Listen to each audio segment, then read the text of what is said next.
Assalamualaikum warahmatullahi wabarakatuh. Apa kabar semuanya? Semoga kita selalu bahagia dimanapun kita berada.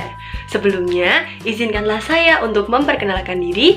Saya Arum Wijayanti, mahasiswa Fakultas Psikologi Universitas Semarang dengan NIM F131200165. Pada kesempatan kali ini, kita semua akan belajar bersama-sama mengenai kreativitas.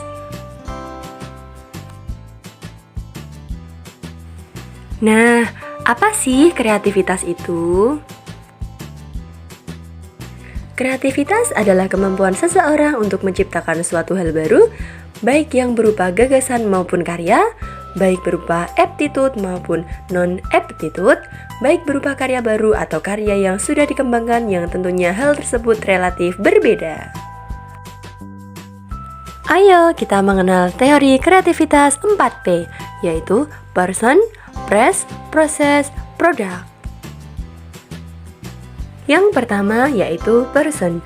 Ditinjau dari aspek pribadi, kreativitas muncul dari interaksi pribadi yang unik dengan lingkungannya. Faktor pribadi yang kreatif yaitu antara lain keterbukaan pada pengalaman, kemampuan memberi penilaian secara internal, kemampuan secara spontan bereksplorasi dengan elemen-elemen dan konsep-konsep. Yang kedua ada press atau pendorong. Faktor pendorong menekankan pada pentingnya faktor-faktor yang mendukung timbulnya kreativitas pada individu. Bakat kreatif seseorang akan terwujud jika adanya dorongan dan dukungan dari lingkungannya, ataupun jika ada dorongan kuat dari dalam dirinya untuk menghasilkan sesuatu. Bakat kreatif dapat berkembang dalam lingkungan yang mendukung, tetapi dapat pula terhambat. Yang ketiga adalah proses. Kreativitas adalah proses merasakan, mengamati adanya masalah, membuat dugaan tentang masalah ini dan menguji dugaan atau hipotesis, kemudian mengubah dan mengujinya lagi sampai akhirnya menyampaikan hasil-hasilnya. Dan yang terakhir adalah produk. Definisi produk kreativitas menekankan bahwa apa yang dihasilkan dari proses kreativitas adalah sesuatu yang baru, orisinil, dan bermakna. Oke, setelah kita belajar mengenai definisi dari teori 4P, sekarang waktunya kita untuk mengupas tentang faktor pendukung dan penghambat kreativitas. Apa saja faktornya ya? Kita bahas dari faktor pendukung kreativitas. Faktor pendukungnya antara lain adalah waktu, kesempatan menyendiri, dorongan, sarana, lingkungan yang merangsang, hubungan anak dan orang tua yang tidak posesif, cara mendidik anak, dan kesempatan dalam memperoleh pengetahuan. Lalu, apa saja faktor penghambat kreativitas? Perlu kita ketahui jika faktor yang menjadi penghambat dalam kreativitas adalah kurangnya rasa ingin tahu, perasaan takut gagal, kurang berani bereksplorasi, dan adanya tekanan atau larangan dari orang tua.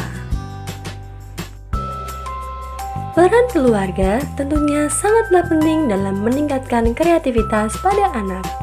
Keluarga merupakan fondasi yang paling pertama dalam mengembangkan bakat dan kreativitas pada anak.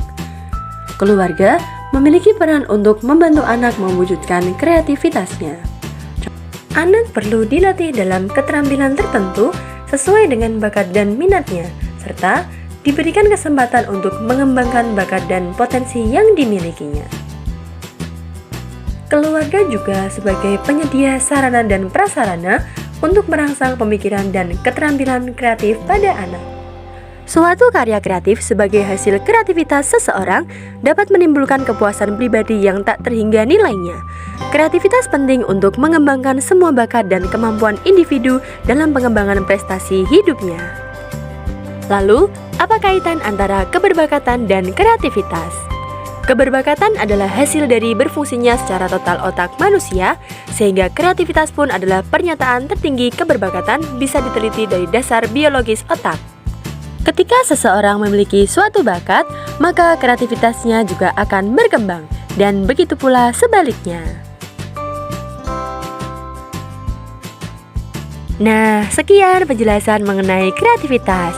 Semoga bermanfaat. Terima kasih. Wassalamualaikum warahmatullahi wabarakatuh.